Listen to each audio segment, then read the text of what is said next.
Hello everyone, welcome again Panchsheela academy. Myself Kamal Singh Parmar. और जैसा कि हम लोगों ने हमारे प्रीवियस लेक्चर के अंदर डिसाइड किया था कि हम लोग क्लास 12 फिजिक्स को स्टार्ट करने जा रहे हैं और क्लास 12 फिजिक्स को हम लोग शुरू करेंगे यूनिट नंबर फर्स्ट से। और वो यूनिट नंबर फर्स्ट हमारी होगी इलेक्ट्रोस्टैटिक्स। तो हम लोग इलेक्ट्रोस्टैटिक्स से हमारे क्लास 12 फिजिक्स को स्टार्ट कर रहे हैं। तो इलेक्ट्रोस्टैटिक्स होता क्या है? तो electrostatic it is that branch of physics in which we deal with the study of static means not moving rest condition में इलेक्ट्रिक चार्ज पर। तो जब भी हमारे इलेक्ट्रिक चार्ज मूव नहीं करेंगे मीन्स स्टेशनरी कंडीशन में होंगे, उस केस में हम लोग उस इलेक्ट्रिक चार्ज के ऊपर स्टडी करने जा रहे हैं। तो इलेक्ट्रोस्टैटिक्स के अंदर हम लोग उस इलेक्ट्रिक चार्ज के बारे में जानेंगे। इलेक्ट्रोस्टैटिक्स के अंदर हमारे पास एक बहुत ही बड़ी ब्रांच होती है इलेक्ट्रोमैग्नेटिज्म।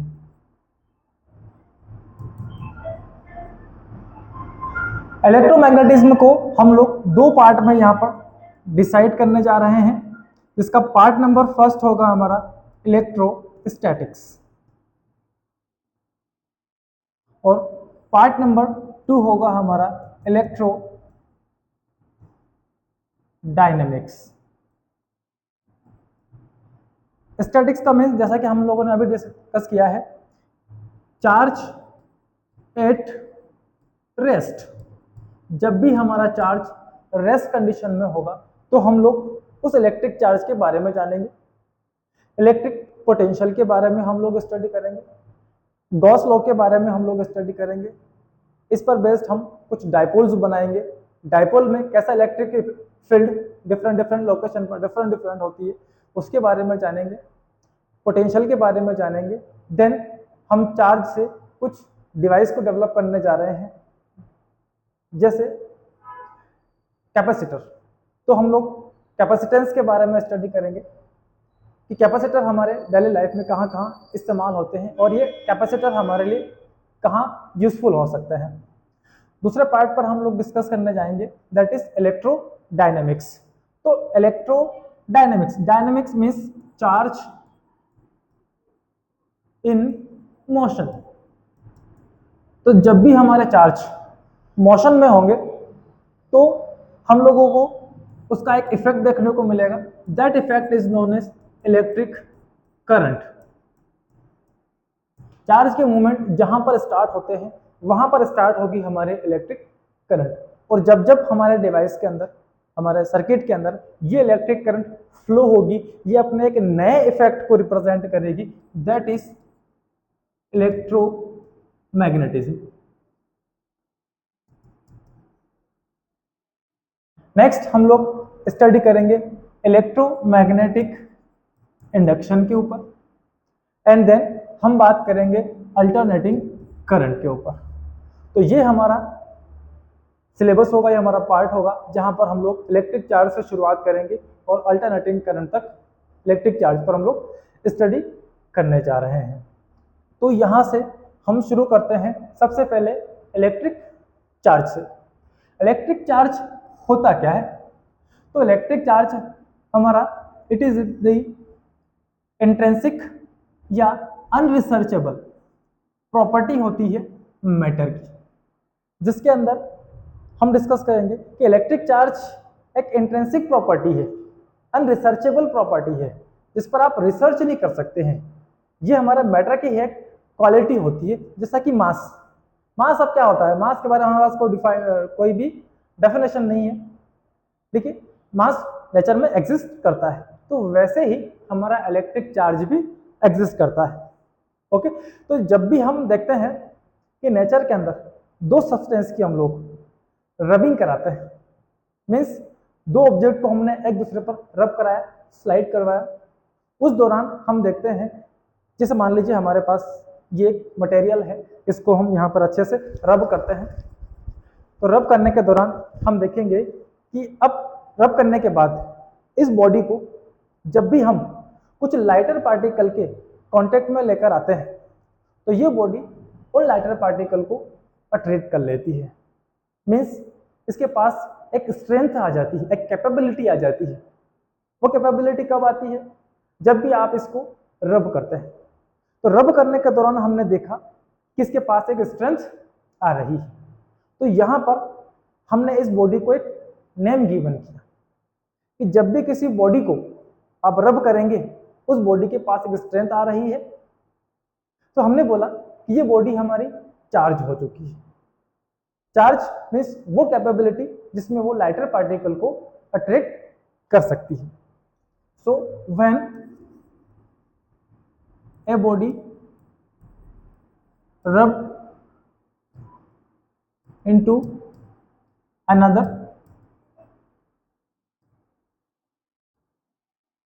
they become charged। तो हमने ऐसी बॉडी को बोला that these are charged body. दूसरा, वो सब्सटेंसेस जो किसी लाइटर पार्टिकल को अट्रैक्ट नहीं कर सकते, जिनके अंदर कोई भी कैपेबिलिटी नहीं होती है लाइटर पार्टिकल को अट्रैक्ट करने की, that are known as uncharged body. तो हमने जाना कि चार्ज और अनचार्ज्ड बॉडी क्या होती है और ये कब चार्ज होती है। तो rubbing is one of the process due to which a body can be charge. इसकी हेल्प से हम बॉडी को चार्ज कर सकते हैं। अब बात आती है चार्जेस कितने टाइप के होते हैं। तो जनरली आप लोगों ने पढ़ा होगा कि चार्ज हमारे पास दो प्रकार के होते हैं। This are the two types, one is positive charge, another is negative charge. कब कौन से मटेरियल पर पॉजिटिव आता है और कब कौन से मटेरियल पर नेगेटिव चार्ज आता है, इसके पीछे छोटी सी एक्सपेरिमेंटल रिसर्च है, जहां पर हम कुछ मटेरियल को लेने जा रहे हैं। उसमें हमारे पास एक स्ट्रिंग की हेल्प से हमने एक रोड बनाया और वो रोड हमारा होगा एबोनाइट का। एबोनाइट एक प्रकार का सब्सटेंस होता है। तो एबोनाइट की हमने एक रोड लिया, उस रोड को अच्छे से हमने रब करवाया किसी भी सब्सटेंस की हेल्प से। हमने दूसरा भी रोड एबोनाइट का लिया, उसको भी हमने अच्छे से रब किया और दोनों को एक स्ट्रिंग की हेल्प से हमने फ्रीली सस्पेंडेड कर दिया एक दूसरे के नियर। तो जब भी हम दो सेम मटेरियल की इन रोड को एक साथ यहाँ पर प्लेस करके इस पर स्टडी करने जाते हैं, तो हम देखेंगे कि ये दोनों मटेरियल एक दूसरे को रिपेल करना स्टार्ट करते हैं। जैसे हमने दोनों बॉडी को एक साथ एक प्लेस पर रखा, ये दोनों एक दूसरे को यहाँ पर रिपेल करती है।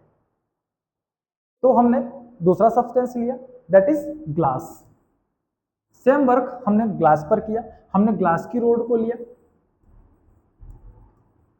उसको भी अच्छे से हमने रब किया और उसको भी हमने एक स्ट्रिंग से फ्रीली सस्पेंडेड किया। फिर हमने अनदर ग्लास रोड ली, उसको भी यही सेम प्रोसेस हमने उस पर भी किया, उसको भी स्ट्रिंग से लगाया हमने। और फिर से हमने देखा कि जब जब आप दो ग्लास रोड को एक दूसरे के नियर रखते हैं, तो ये दोनों की दोनों रोड एक दूसरे को फिर से क्या करती है, रिपेल करती है।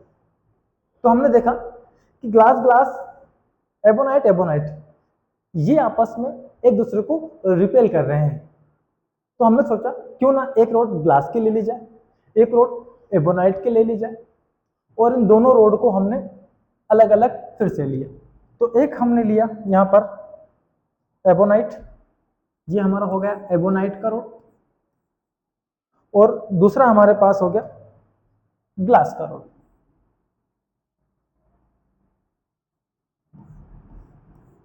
एक हमारे पास एबोनाइट का रोड है और दूसरा हमारे पास ग्लास का रोड है।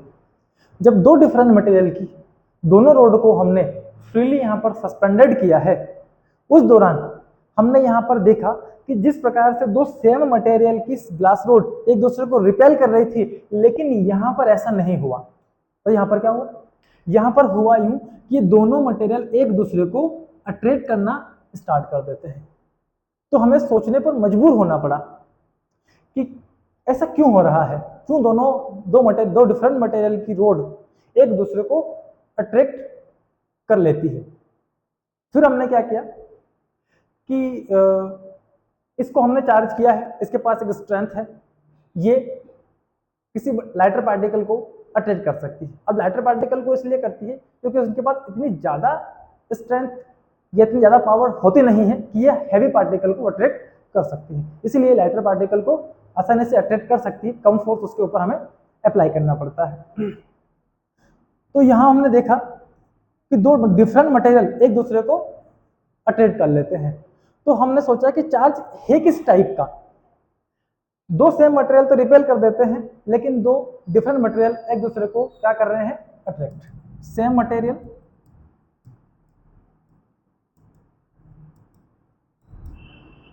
Repel each other, different material attract each other। तो हमने देखा कि चार्ज है किस प्रकार। तो चार्ज के बारे में, अब चार्ज के हम लोग को डिसाइड करना था कि ये किस प्रकार का हो सकता है, तो हम उसके नोमेनक्लेचर के ऊपर डिसाइड करते हैं। हमने फिर किया क्या कि दो डिफरेंट मटेरियल को हमने रब किया, रब करके दोनों को हमने एक रस्सी से बांध दिया। अब रस्सी से बांधने के बाद हमें पता है कि एक मटेरियल को हमने रब किया है तो उसके पास एक स्ट्रेंथ है, एक पावर है लाइटर पार्टिकल को अट्रैक्ट करने की।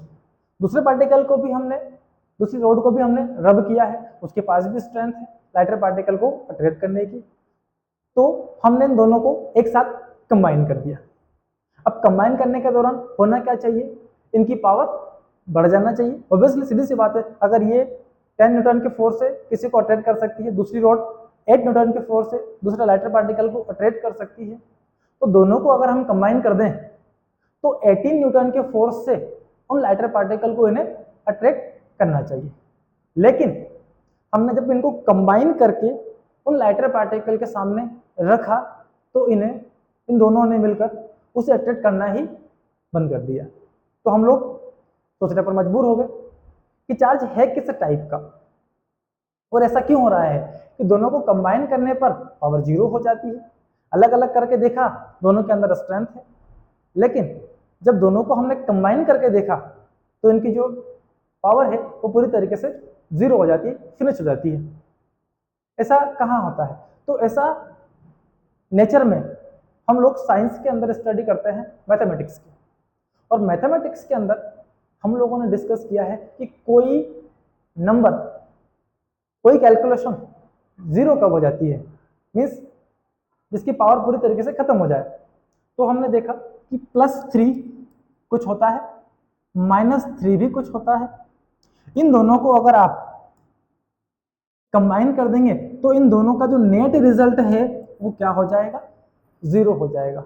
और यही हमारे साथ हो रहा था जब हमने दो डिफरेंट मटेरियल की रोड को कंबाइन किया। तो एक साइंटिस्ट हुए जिनका नाम है बेंजामिन फ्रैंकलिन।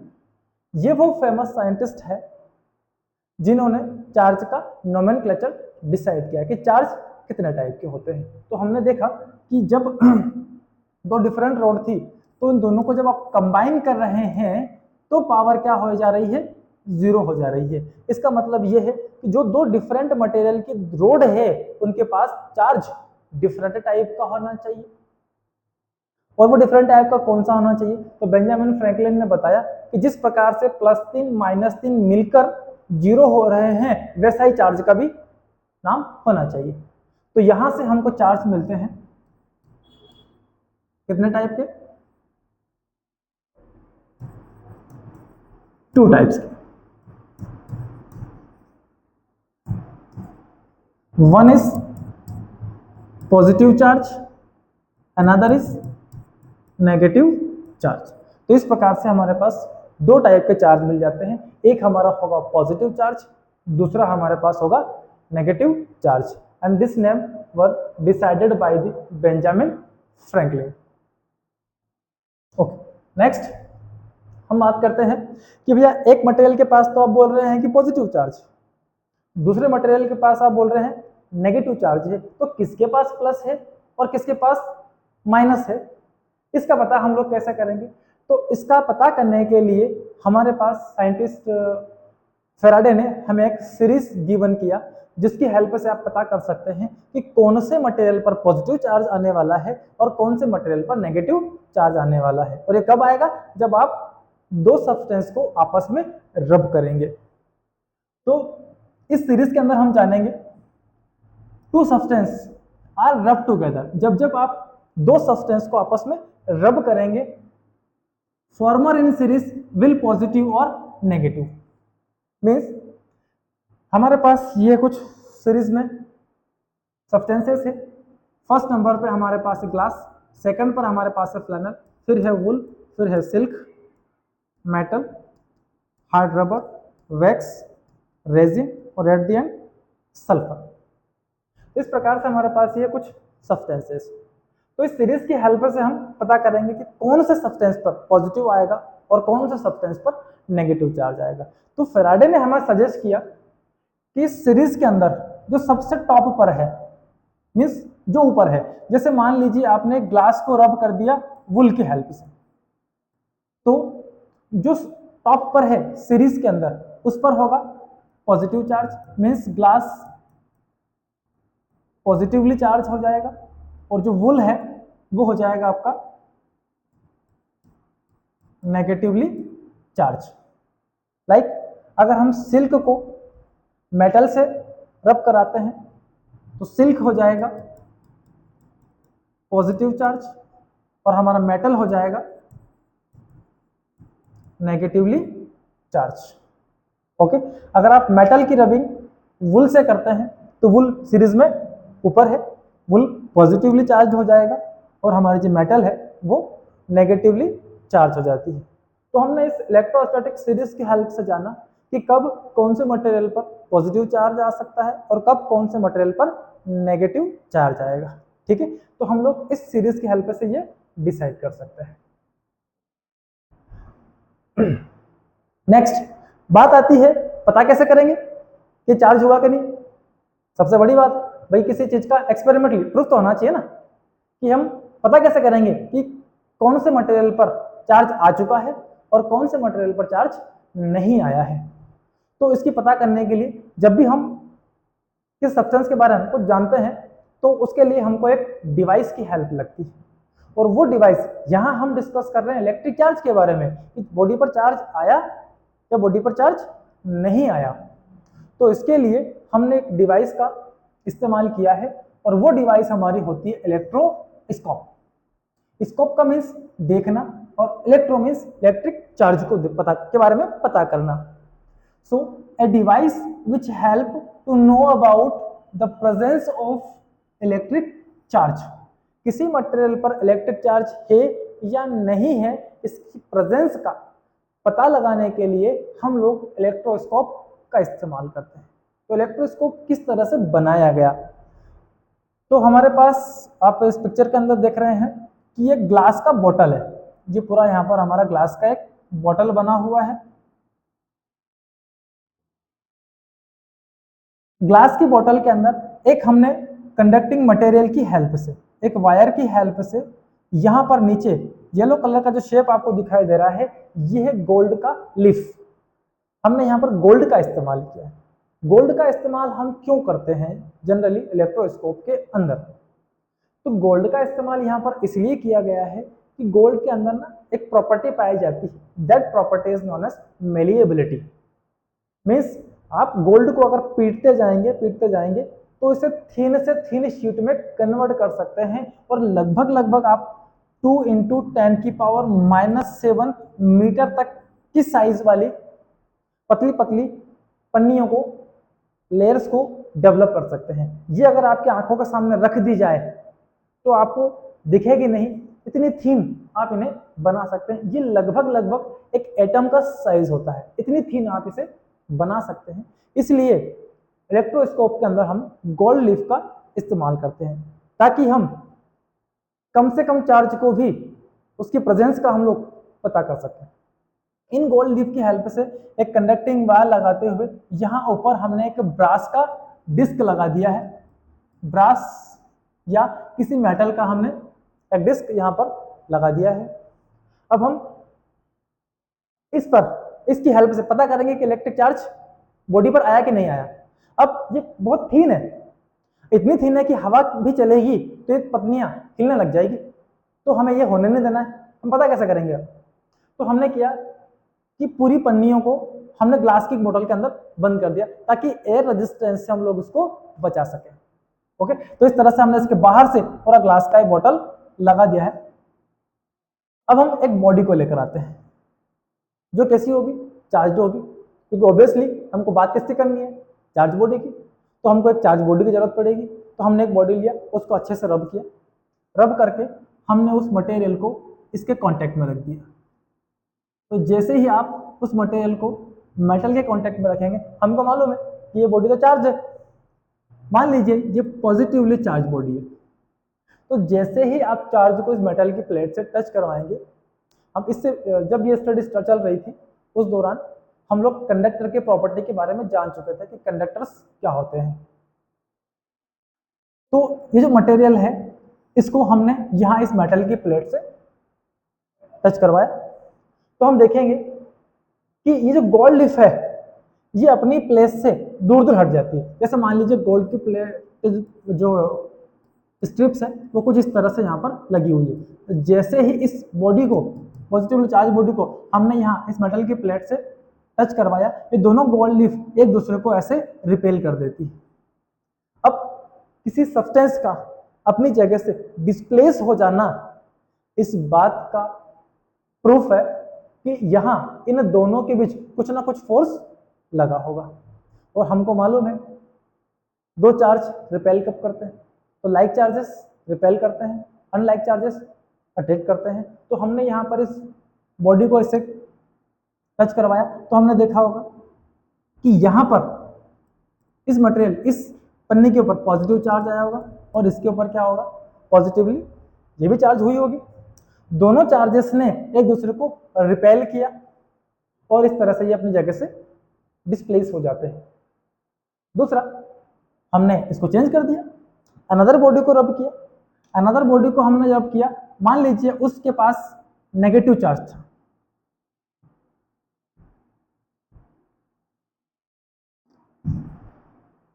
उसके पास जो चार्ज है वो नेगेटिव चार्ज है।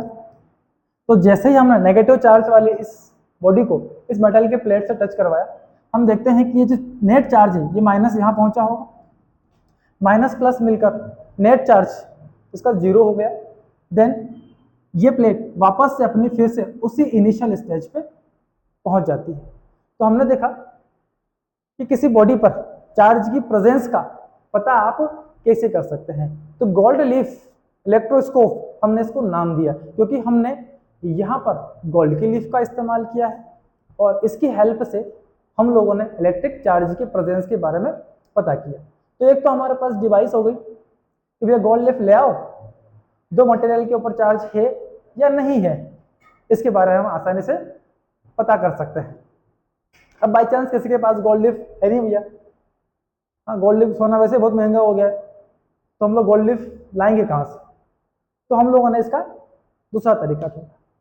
तरीका ये कि एक बॉडी को अच्छे से हमने एक फैन लिया, हमने उस फैन को हमने पतली सी एक नोक बनाई और उसको हमने हाई स्पीड से घुमा दिया और बहुत ज़्यादा उसको हमने रबिंग करा दी।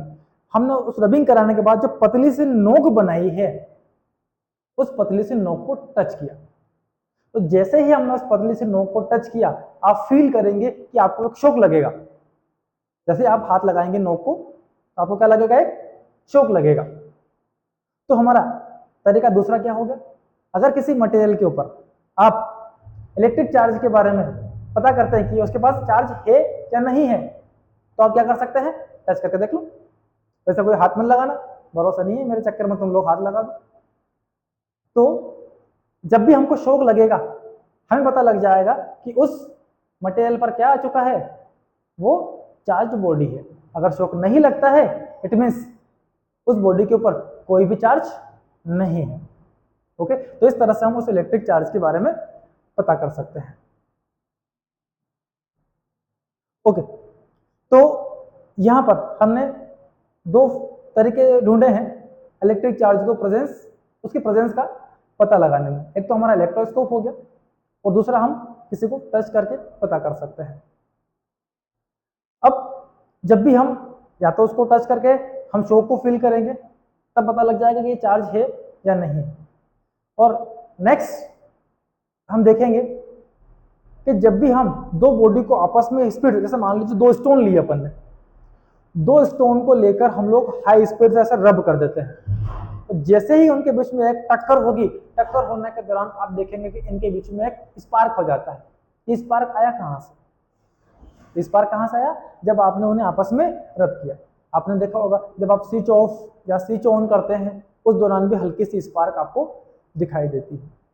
तो तरीका नंबर 3 ये हो गया कि दो बॉडी को अगर आप पास में लेके आएंगे, दोनों चार्ज बॉडी को जब हम एक दूसरे के नियर लेकर आते हैं, मान लीजिए हमारे पास दूसरा सब्सटेंस,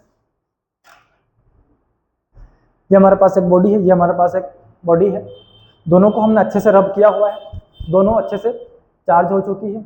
अब इनकी पतली पतली हमने नोक बनाई और इन दोनों मटेरियल को हम एक दूसरे को नियर लेके आते हैं। जब नियर लेके आते हैं और बहुत नियर आ जाएंगे, जब इनकी डिस्टेंस बहुत मिनिमम सी हो जाएगी, उस दौरान हम देखेंगे कि इनके बीच में एक स्पार्क हो जाता है। यहाँ क्या हो रहा है? यहाँ हो ये रहा है कि दो डिफरेंट चार्ज वाली बॉडी को जब हम नियर लेके आते हैं तो इनके बीच में चार्ज आपस में कंबाइन होकर लाइट के फॉर्म में कन्वर्ट हो रहे हैं। वहां पे क्या कर रहे हैं? वो स्पार्क क्रिएट कर रहे हैं। और ये स्पार्क आपने नेचर में भी देखा होगा। कहाँ देखा है आपने? तो आपने देखा होगा जब लाइटनिंग होती है स्काई के अंदर, तो वहां पर ये स्पार्क आपको दिखाई देता है।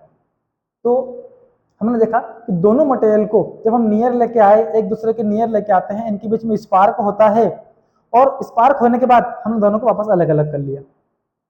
जैसे ही आप इन दोनों को अलग अलग करेंगे, अब इनको किसी लाइटर पार्टिकल के कांटेक्ट में ले जाओ आप, तो अब उन लाइटर पार्टिकल को ये मटेरियल अट्रैक्ट नहीं करेंगे। क्या हुआ ऐसा? तो हमने देखा कि जो पहले चार्ज था अब किसी को अट्रैक्ट नहीं कर रहा है, और जो मटेरियल किसी लाइटर पार्टिकल को अट्रैक्ट नहीं कर सकता है उसका हमने पहले ही बात किया है कि वो अनचार्ज बॉडी होगी। मींस ये पहले चार्ज था, जैसे ही स्पार्क आया ये मटेरियल क्या हो गया? डिस्चार्ज हो गया। ओके, और इलेक्ट्रिक चार्ज इसका पूरी तरीके से क्या हो गया? फिनिश। तो हम देख रहे हैं कि ये इलेक्ट्रिक चार्ज का क्या हो गया? डिस्चार्ज। अब ये किसी लाइटर पार्टिकल को अट्रैक्ट नहीं कर सकता है। तो यहां हमने देखा कि जब भी दो डिफरेंट चार्ज वाले मटेरियल को हम बहुत नियर या उनके कांटेक्ट में लाएंगे तो एक स्पार्क होगा और वो इलेक्ट्रिक डिस्चार्ज हो जाएगा। ये इलेक्ट्रिक डिस्चार्ज हमको कहां देखने को मिलता है? स्काई के अंदर। कहां पर? कब? जब लाइटनिंग होती है। लाइटनिंग मींस एक प्रकार का स्पार्क होता है। तो ऐसा कैसे स्पार्क हो जाता है क्लाउड के अंदर? क्लाउड को भी चार्ज कहां से आया? तो हम देखते हैं कि क्लाउड होते हैं हमारे, वो क्लाउड जब मोशन करते हैं उस दौरान इन क्लाउड्स की आपस में क्या होती है? रबिंग होती है। और रबिंग क्या है? रबिंग पहली बात की अपन ने, वो प्रोसेस है जिसमें हमारे मटेरियल चार्ज हो जाते हैं। अब दो क्लाउड चार्ज है, वो अपने आप को अनचार्ज करना चाहते हैं। तो जैसे ही एक क्लाउड दूसरे क्लाउड के साथ, इसके पास अलग अपोजिट चार्ज है, दोनों एक दूसरे के कांटेक्ट में आएंगे, उनके बीच का जो डिस्टेंस है वो मिनिमम होगा, उस दौरान एक स्पार्क हमको दिखाई देता है। उसी स्पार्क को हम बोलते हैं लाइटनिंग इन द स्काई। ये क्यों हो रहा है? क्योंकि दो अपोजिट चार्ज आपस में कंबाइन होकर इस लाइट को क्रिएट करते हैं। So that is known as electric discharge. So when two clouds having opposite charges are combined together and forms a electric spark, this phenomenon is known as electric discharge. इसका नाम रख दिया अपन electric discharge. So when clouds rub each other, charges are generated. जब जब cloud आपस में रब होंगे, रब होने के दौरान उनमें क्या बन जाएगा? उनमें बन जाएगा चार्ज। और जब भी दो अपोजिट चार्ज कंबाइन होंगे तो क्या होगा? डिस्चार्ज। और जो डिस्चार्ज यहां पर हो रहा है वो डिस्चार्ज ही क्या क्रिएट करेगा? एक शाइनिंग लाइट क्रिएट करेगा, जिसका नाम हम लाइटनिंग करते हैं। लाइटनिंग इन द स्काई बोला जाता है उसे। So whenever A charge body loses it's charge called electric discharge. जब जब बॉडी अपने चार्ज को लूज कर देगी उस बॉडी को अपन क्या बोला करेंगे, उसको हम बोला करेंगे इलेक्ट्रिक डिस्चार्ज।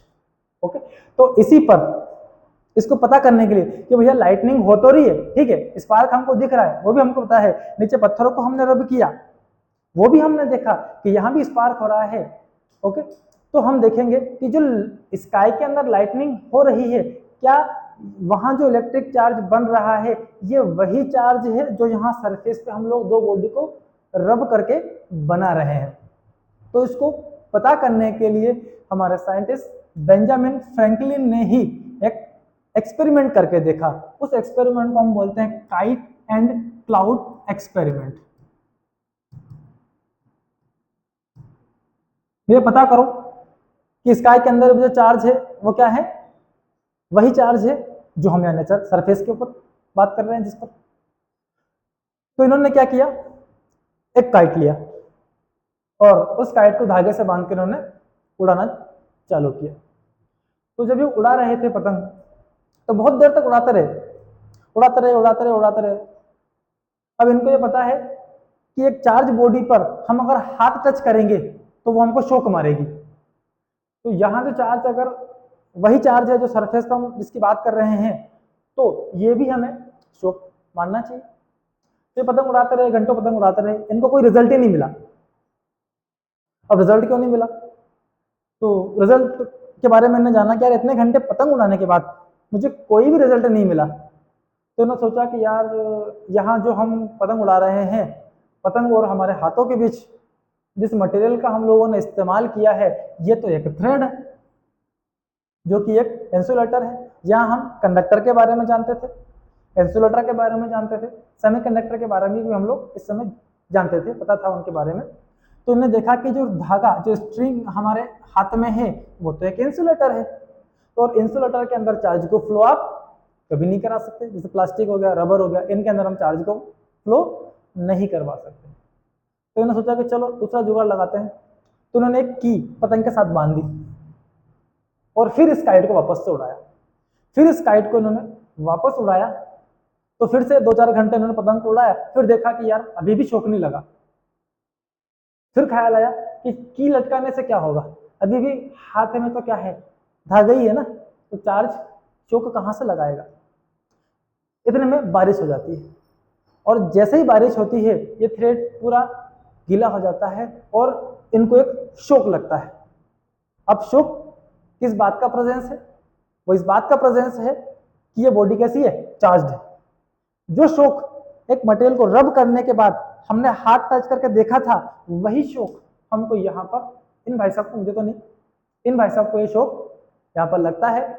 और ये प्रूफ करते हैं कि जो चार्ज हम सरफेस पर दो बॉडी को रब करके क्रिएट कर रहे हैं, वही चार्ज कहाँ पर क्रिएट हो रहा है, स्काई के अंदर, क्लाउड के अंदर हो रहा है। और जो स्पार्क यहाँ पर हो रहा है, यहाँ पर दो चार्ज कंबाइन होकर इस लाइट को कन्वर्ट करते हैं, that is known as lightning. और यही इनका फेमस एक्सपेरिमेंट हुआ, काइट एंड क्लाउड एक्सपेरिमेंट। तो आज के इस वीडियो में हमने जाना कि इलेक्ट्रोस्टैटिक क्या होता है, इलेक्ट्रिक चार्ज के बारे में हमने जाना, उसके नोमेनक्लेचर के बारे में हमने जाना, किसने इसको डिसाइड किया उनके बारे में हमने स्टडी किया। देन हमने बॉडी को कैसे चार्ज करना है उसके बारे में डिस्कस किया, और हमने हमारा famous experiment kite and cloud पर स्टडी किया। तो आज के इस लेक्चर में हम यहीं पर फिनिश करते हैं। कल बात करेंगे हम इलेक्ट्रॉन थ्योरी पर। तो हमारे इस चैनल को देखते रहें, लाइक करते रहें, शेयर करते रहें, और ज़्यादा से ज़्यादा हमारे चैनल को सब्सक्राइब करें, ताकि हम लोग आपके लिए बेहतर से बेहतर वीडियो लेक्चर्स को जनरेट कर सके। Thank you so much.